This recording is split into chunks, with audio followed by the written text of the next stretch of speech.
Olá a todos, bem-vindos a mais um episódio do Projeto 230. Hoje estamos aqui outra vez numa sala de comissões, na sala número 3, com a deputada do Partido Social Democrata, Margarida Balseiro Lopes. Muito bem-vinda. Obrigada. E começo por fazer uma pergunta relacionada com a tua infância, mas também relacionada algo com política, porque tu cresceste na Marinha Grande e é uma terra histórica, desde os tempos ainda do Estado Novo e mais tarde, em períodos eleitorais. O que é que te levou, nascendo nessa terra, te quereres dedicar à política, mas num partido diferente, neste caso o PSD? Porque a Marinha Grande é uma terra em que o mais à direita que foi quando o Partido Socialista ganhou eleições. Eu acho que há, obviamente, várias circunstâncias históricas que ajudam a explicar que os eleitores na Marinha olham para o PSD como uma alternativa em eleições legislativas e até candidatos do PS em eleições presidenciais já ganharam na Marinha Grande. Do ponto de vista autárquico ainda não foi possível fazer essa afirmação. Mas isso nunca me condicionou. Ou seja, o meu pai é jornalista e chegou a ser até diretor do Jornal da Marinha e sempre falou muito de política connosco em casa. E, portanto, eu acho que sempre, um dos meus irmãos é dirigente do Partido Socialista, portanto eu acredito que a Marinha Grande é sobretudo uma terra de liberdade e na nossa família também. E portanto, quando eu entrei para o ensino secundário comecei a interessar mais por política, lembro-me de numa aula uma militante do Partido Comunista se ter virado para mim e que era mesmo já até dirigente e me ter dito: tu com essa ideologia estavas bem na JSD. E eu cheguei a casa e perguntei ao meu pai se ele me podia explicar o que era isso dos partidos e contei-lhe o episódio. E ele deu uma resposta que muitas vezes me dá, que é, olha, eu acho que tu deves ir procurar por ti essas respostas que queres encontrar. Se tiveres dúvidas, vais falar comigo e eu explico-te. E foi assim que eu me apercebi que estava melhor no PSD, porque também o PSD é um partido que cultiva muito a liberdade. E foi nessa altura, desde cedo, que te juntaste à JSD e depois tentaste reativar o núcleo? A Conselhia, lá da Marinha, estava inativa há alguns anos e então eu reativei. Na altura foi mais ou menos no período em que eu estava já a estudar aqui na Faculdade de Direito de Lisboa e, portanto, havia a preocupação durante a semana, a concentração era nos estudos, ao fim de semana era na atividade política, porque das poucas coisas que o meu pai me disse foi: a política não deve ser vista como uma profissão, portanto tens de ter autonomia, tens de ter a tua profissão e, paralelamente, dedicas o tempo que entenderes à tua atividade política. Eu acho que essa foi claramente uma das melhores lições que ele me passou. Nós falamos também de que há muita desconfiança em relação à política e também engloba as juventudes partidárias. Quais é que julgas que são os maiores defeitos das juventudes partidárias que levam a essa desconfiança? Há vários, como é evidente, não é? Como qualquer organização composta por seres humanos, com falhas e com defeitos. Como é evidente, houve maus exemplos. Houve pessoas que usaram as Jotas e a política, e muitas pessoas que não passaram por Jotas, para crescer, não, se calhar, com a melhor das preocupações com os outros, mas com preocupações individuais. Qual é que eu acho que é o problema? É que isso não é a maior parte dos membros de uma juventude partidária. E eu digo isto com a vontade, porque eu não estou só a falar da JSD, certamente nas outras também. Eu acredito convictamente que a maior parte das pessoas que integram aquela organização querem de facto mudar e melhorar o mundo das pessoas que nos rodeiam. Agora, sempre que há um mau exemplo, lamentavelmente mancha o trabalho de 10, 20, 30, 100, 1000 bons exemplos que tínhamos para apresentar. E tu foste uma das últimas, a última dirigente, presidente da JSD. Qual é que sentiste que acabaste com um dever de missão cumprida? Qual é que sentiste foi o teu maior legado que deixaste na Jota? Nós, não é fácil sermos juízes em causa própria, mas eu acredito mesmo que ajudei a credibilizar a imagem da JSD. E essa era uma das minhas preocupações, porque fazia-me, e ainda hoje me faz muita confusão, a pergunta que tu me fizeste, que é perfeitamente normal, que há uma grande desconfiança, e desconfiança se calhar estamos a utilizar um eufemismo, isto penaliza muito. Então, por um lado, tu dizes que queres jovens envolvidos politicamente, que queres combater o afastamento, que queres combater a abstenção dos mais novos. Por outro lado, se esses jovens participam politicamente, levam com o rótulo de Jotinha, como se não fizessem outras coisas na vida.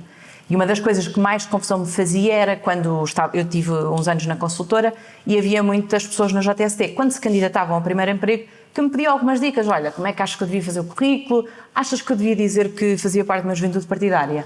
E eu digo sempre, a transparência é fundamental, portanto acho que sim, deve ser verdadeiro, dizer que fazes parte, até podes não dizer qual é a juventude partidária, mas dizeres que integras uma juventude partidária. Até porque há um conjunto de competências que nós desenvolvemos fazendo parte de uma organização, nomeadamente uma juventude partidária.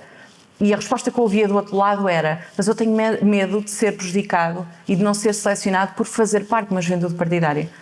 E isto é profundamente injusto. Quanto muito deve valorizar o facto, independentemente da Jota, de aquela pessoa dedicar tempo, o seu tempo, a organizar eventos, a discutir políticas públicas, a encontrar soluções, enfim, a aprender também já agora a falar em público, um conjunto de competências que são adquiridas e que lamentavelmente muitas das vezes não são valorizadas, e isso a mim custa-me. E portanto eu acho que de alguma forma, com os temas que fomos trabalhando, nós não apresentávamos nenhum relatório com propostas em que não tivéssemos o cuidado de ir falar com pessoas do setor. Fizemos isso nos paliativos, quando quisemos fazer uma proposta sobre voluntariado, quando quisemos discutir a corrupção, quando quisemos falar de alojamento estudantil ou as condições de vida dos estudantes. Nós temos sempre de falar com as pessoas que diariamente trabalham naqueles temas. E eu acho que de alguma forma ajudei a credibilizar a JSD. E além de falarmos também do papel que às vezes os jovens não têm na política, também falamos da dificuldade de termos mulheres na política.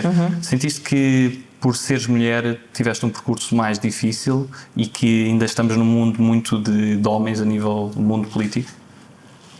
Olha, eu acho que na minha geração é politicamente incorreto eu dizer que o percurso é mais difícil para as mulheres. Porque existe a convicção errada de que, bem, há uma igualdade na lei, de facto as coisas estão muito melhores do que eram há 10, há 20 ou há 30 anos, como é evidente, eu não nego isso, mas é difícil nós assumirmos que como sociedade ainda falhamos. Mas falhamos. Em 45 anos eu não acredito que tenha sido a única mulher com capacidade para liderar uma estrutura como a JSC, mas a verdade é que foi só em 2018 que isso aconteceu. No Parlamento, em várias organizações, continua a ser mais difícil para as mulheres, enfim, afirmarem-se. Agora, o que é que eu acho? É importante que, quando temos determinadas oportunidades, devemos ter a capacidade de criar outras oportunidades para mulheres. Ou seja, quando eu me candidatei à Jota, havia uma pergunta que era certinha, tanto na candidatura como depois de ter sido eleita. Será ou poderá ser a primeira mulher presidente da Jota? O que é que isso significa? Eu dizia, olha, é histórico, como é evidente, nunca aconteceu, mas pode significar muito ou pode significar pouco. E a pessoa do outro lado perguntava assim, mas pouco porquê? Veja, eu sou eleita, se depois fizer uma equipa só de homens, se depois não tiver nenhuma preocupação, se nas matérias que trato, nas propostas que apresento, em preocupar-me com a igualdade, se eu não criar oportunidades para outras mulheres provarem que têm qualidade, de que é que vale eu ter sido a primeira mulher? E, portanto, eu acho que isso é importante, ou seja, é fazermos um conjunto de proclamações, mas na prática concretizar. Isso acho que é mesmo muito importante. Voltando à tua infância, qual é que é o momento que tu sentes que decides querer estudar Direito e Direito na FDL? Olha, Direito muito cedo mesmo. Tive, quando era mais pequenina, alguma hesitação com ser jornalista, porque o meu pai era jornalista. Mas eu acho que os dois valores que em casa sempre me incutiram mais foi o da liberdade, que há pouco já disse, e o da justiça. Não há nada que mexa mais comigo do que assistir, presenciar ou testemunhar uma injustiça à minha frente. E, portanto, eu acho que foi nesse contexto muito familiar. Meu pai era diretor de jornal, tinha era um jornal local / regional, mas onde algumas situações que não estavam bem num concelho ele denunciava. Teve muitos problemas por causa disso, porque não é fácil sermos incómodos, e eu acho que desde aí que percebi que, se fosse através do direito ou de outra área, o tentarmos combater as injustiças à nossa volta, independentemente de elas serem connosco. Porque às vezes não são connosco, mas o facto de nós sabermos que elas existem passa a ser connosco também, e portanto acho que foi desde muito pequenina. E sentes que esse ambiente académico e também o associativismo molda muito os jovens a querer ou não ligar-se ao mundo político? Sim. Os dois momentos em que é mais fácil sentirmos esse chamamento é no ensino secundário, quando nós começamos a ter mais conversas, mais discussões políticas, e no ensino superior. Quando olhamos e vemos que temos colegas que deviam ter bolsa de estudo, mas por causa do limiar de elegibilidade ficaram excluídos, quando vemos que temos colegas que passam fome, como nós chegámos a ver, eu andei na faculdade entre 2007 e 2011 e foi um período já com muitas dificuldades, eu acho que nós compreendemos que a política deve ser sobretudo para criar soluções para estas pessoas. Quais é que são as melhores memórias que tens desse período, de infância e de parte académica? Na parte académica, naturalmente, os amigos que fiz, que são amigos que levo para a vida, e o curso de Direito foi muito importante porque, mais do que ter aprendido mais de obrigações ou direito fiscal ou isto ou aquilo, nos ajuda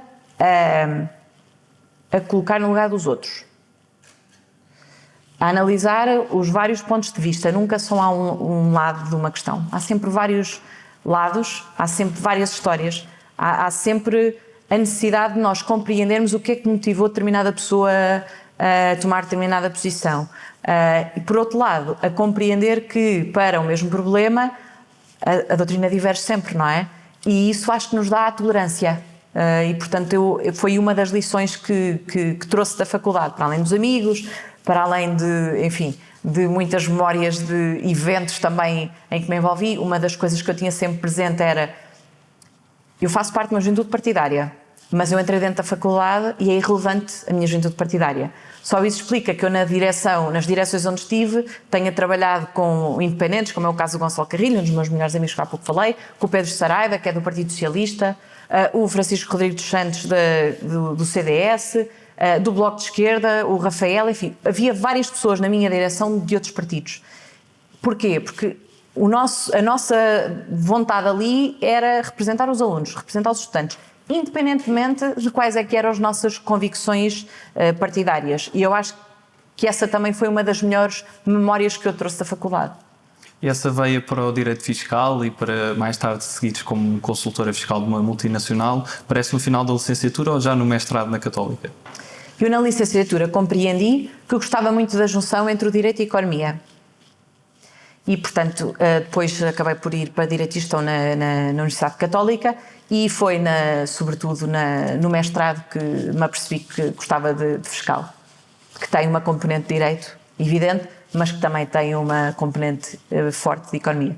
E agora, como deputada da Assembleia da República, e já foi um período até, digamos, já bastante composto, quando ao tempo da tua eleição, como é que foi esse momento em que sabes que vais passar a representar os portugueses na Assembleia da República?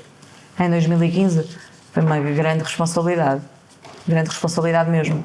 Eu lembro-me o meu pai veio assistir à tomada de posse e ele estava visivelmente emocionado e é um misto de muita felicidade, porque uma coisa é nós apresentarmos e fazermos propostas e, ok, fazemos os artigos de opinião, outra coisa é podermos estar aqui e fazer a diferença na vida das pessoas. Não às vezes gostaria, porque nós precisamos sempre de uma maioria para aprovar uma lei que queremos implementar, mas essa dimensão da felicidade de realizares aquilo que é uma vocação, isso obviamente foi muito sentido nesse dia, mas a responsabilidade, porque tu estás a representar pessoas e nem sempre as decisões são fáceis, as decisões que se colocam aqui. E houve algumas decisões difíceis e é sempre um balanceamento que tens de estar permanentemente a fazer. Mas eu acho que foram sobretudo essas as duas cargas emocionais que eu tinha, de felicidade, mas simultaneamente o peso da responsabilidade. E esse compromisso tem que existir também entre diversos partidos, traz também algum respeito mútuo. Claro, como é evidente. Há sim alguns deputados de outras bancadas parlamentares, que não a do PSD, sim, que destaques por admirares particularmente? Por admirar, vários. Olha, no CDS, que é o mais óbvio, exemplo de eu dar, não é? Pela proximidade, desde logo ideológica, tenho uma grande admiração pela Cecília Meirelles, que de resto está na Comissão de Orçamento e Finanças, que é uma comissão onde eu estou também. Mas também sou capaz de reconhecer qualidade nas outras bancadas e de ter amigos de outras bancadas. O Luís Monteiro do Bloco eu considero um amigo, independentemente de fazer parte de outro partido. Eu acho que isto é muito importante, que é não assumir a lógica manicaísta de que deste lado estão os bons e daquele lado estão os maus. E mesmo quando têm opiniões diferentes, mas diferentes substancialmente diferentes, não só em relação a medidas, mas em relação ao modelo de sociedade que queremos construir, eu devo acreditar genuinamente que do outro lado, apesar daquelas opções para mim serem incorretas e daquele não ser o caminho, de que as pessoas que do outro lado estão acreditam que aquela é a melhor alternativa para a construção de uma sociedade. Enfim, eu acho que queremos todos, no limite, que as pessoas sejam mais felizes cá. E, portanto, nunca há lógica maniqueísta que do outro lado estão os maus e deste lado estão os bons. Tanto mais eu digo isto em relação às bancadas, mas também em relação ao Governo. Tenho um grande amigo e que não tenho dúvidas nenhumas, que tem muita qualidade, que é o André Caldas, que é Secretário de Estado. E, portanto, eu acho que nós aqui, não sei se isto passa para as pessoas, mas devemos respeitar e de perceber que do outro lado estão outras pessoas e que se nós fizermos bem efetivamente o nosso trabalho, é por isso que eu acho que as palavras têm um peso muito importante, e de não ofender, não insultar, nós acabamos por ganhar o respeito também dos outros, mas devemos para isso também respeitá-los. E para quem faz parte da Comissão de Orçamento e Finanças, a aprovação do Orçamento de Estado é o momento mais tenso que existe nesta casa? Normalmente? O momento mais tenso para mim foi todo o processo em torno da discussão da lei da eutanásia, que de resto é uma matéria que não está sequer ainda resolvida. Mas para mim, emocionalmente, foi o período mais complicado, pelo peso da responsabilidade da decisão que estava em causa. O orçamento, o período da discussão orçamental, é o período que eu mais gosto. É o período em que eu durmo menos, é o período em que eu ando mais cansada, mas de facto, para quem gosta de finanças públicas e para quem gosta também já agora de questões fiscais, que são sempre muitas no processo do orçamento, é fascinante, porque na entrada no dia 15, depois tens a discussão e a votação na generalidade, depois os dias a fio, e é muito engraçado, os dias que nós passamos aqui, dias e noites, a fazer a discussão depois na especialidade, a apresentar as propostas, mais de 1400 propostas que vais ter de analisar durante 5 dias, é muito, muito engraçado. Eu gosto muito, é um dos períodos claramente que eu mais aprecio. Passamos agora à segunda parte da nossa entrevista e vamos já para as nossas escolhas. E a primeira escolha que te proponho é entre humildade e ambição. Humildade. Acredito que a vitória brilhará aquele que time do osso. Morangos com açúcar ou Floribela? Morangos com açúcar. Cães ou gatos? Cães. Sobretudo a minha. Marco Horácio ou Ricardo Araújo Pereira? Não é fácil porque o Marco Horácio tem ligações à minha terra, mas o Ricardo Araújo Pereira. Biden ou Hillary Clinton? Biden. Qual é que foi a maior alegria que tiveste na vida? A maior alegria que eu tive na vida? Isso não é nada fácil de dizer, mas no top estará certamente quando eu venci o congresso da JSD e tinha ao meu lado os meus pais. Eu acho que esse momento estará certamente no top. Centro ou centro-direita? Centro-direita. Deserto ou dama? Dama, até porque o Francisco foi meu colega de faculdade, sim, dama. Boris Johnson ou Pedro Sánchez? Nenhum deles. Comentário... Mas nenhum deles, mas mesmo assim dificilmente vou escolher o Sánchez, mas sim. Comentário de Marcos Mendes ou de Paulo Portas? Marcos Mendes. Campo ou cidade? Ambos, mas cidade talvez. Sonho ou realidade? São os dois muito importantes, porque nós só conseguimos melhorar a realidade se tivermos a capacidade de sonhar. Portanto, eu junto sempre os dois. 230 ou 180? 230, muito bons. E qual é a figura histórica que te inspira mais? Há várias, como é evidente. Podem ser pessoas que estejam ainda vivas. Sim, sim. O exemplo do Papa Francisco, claramente. E depois, do ponto de vista político em Portugal, Toda a gente sabe e é público que eu tenho uma grande admiração por Pedro Passos Coelho. E depois no mundo das artes há várias preferências que tenho, desde a Edith Piaf na música, a Frida na pintura, enfim, também é uma coisa importante que é não segmentar as nossas preferências nessas áreas em função das nossas convicções políticas, porque na literatura uma das minhas referências é o Saramago e não podíamos estar em lados ideológicos tão diferentes. Mais alguma preferência literária?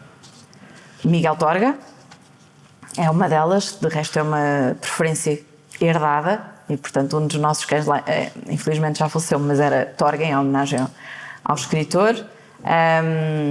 E gosto muito de poesia, portanto, Sofia de Melbreiner, Eugénio de Andrade, são sempre escolhas. E em termos de cinema? Em termos de cinema, eu já não vou ao cinema há muito tempo. O último filme que vi foi aquele filme português que acabou por não ser selecionado para os Oscars, que trata um problema gravíssimo que nós há muitos anos sabemos que se passa em Inglaterra, que tem a ver com a forma como o equivalente à segurança social lá trata as crianças e as crianças portuguesas, filhas de portugueses ou de imigrantes portugueses. E portanto eu no cinema procuro sempre, no cinema e também na literatura, algo que me transporte e que me faça ver de forma diferente o mesmo assunto, outro ponto de vista.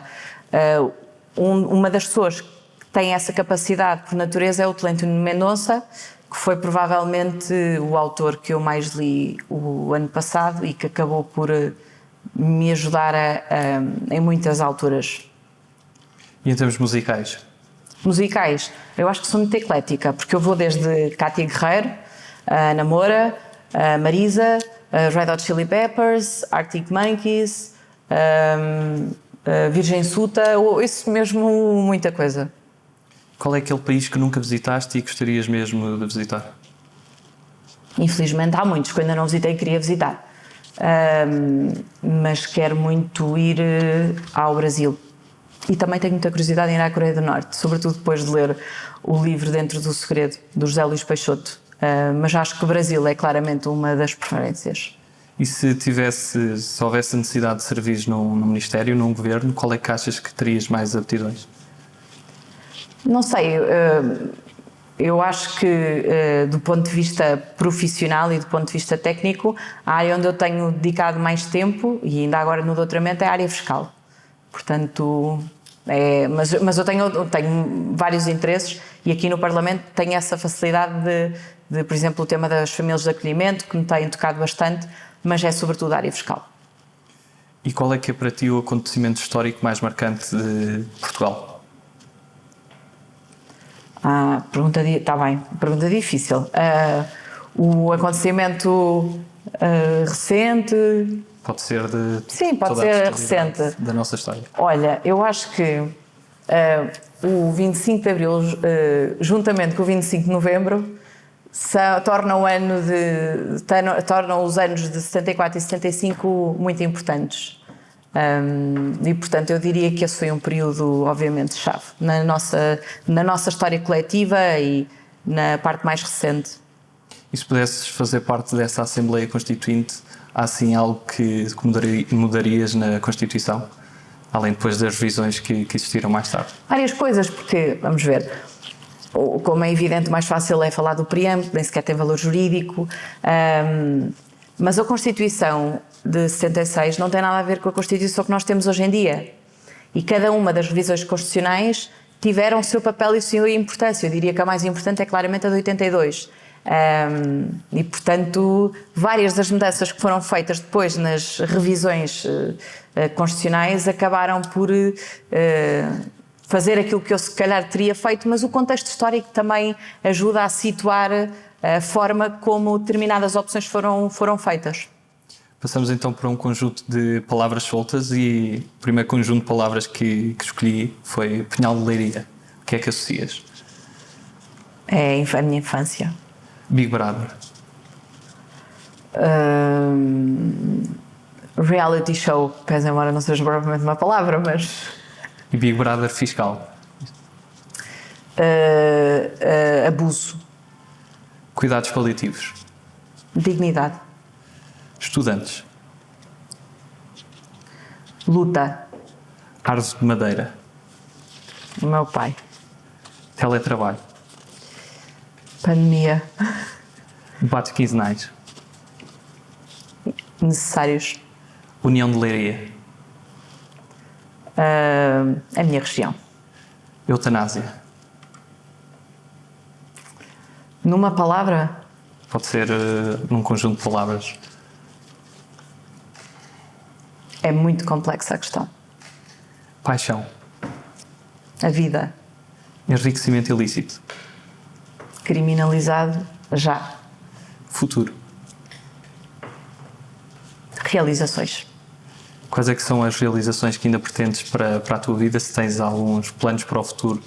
Tenho várias, obviamente. Gostava, e essa é uma preocupação, que daqui a 10, daqui a 20, daqui a 30 anos, olhar para trás e com algumas mudanças, como é evidente, nós vamos evoluindo, mas de ser sempre a mesma Margarida. Isso é muito importante, porque perturba-me olhar à volta e ver algumas pessoas que com a idade se transformaram e não foi necessariamente para melhor. Gostava muito de ter uma livraria, é um dos sonhos que eu tenho. E, sobretudo, gostava muito de continuar a sentir uma pessoa feliz e realizada. E se pudesses resumir Portugal numa palavra, qual era a palavra que escolhias? Para mim, compromisso. E para terminar, que mensagem é que gostarias de deixar aos portugueses? Que nós não estamos condenados a viver num país pobre, que não estamos condenados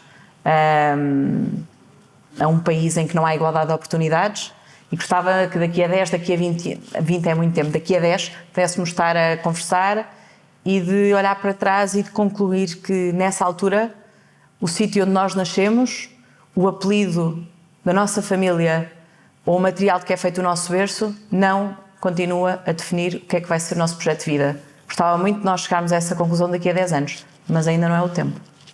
Margarida, muito obrigado. Foi a tua entrevista. Obrigado pela tua participação. Obrigada. Obrigado a todos e continuem a seguir o projeto dos 230. Continuaremos aqui na Assembleia da República. Obrigado.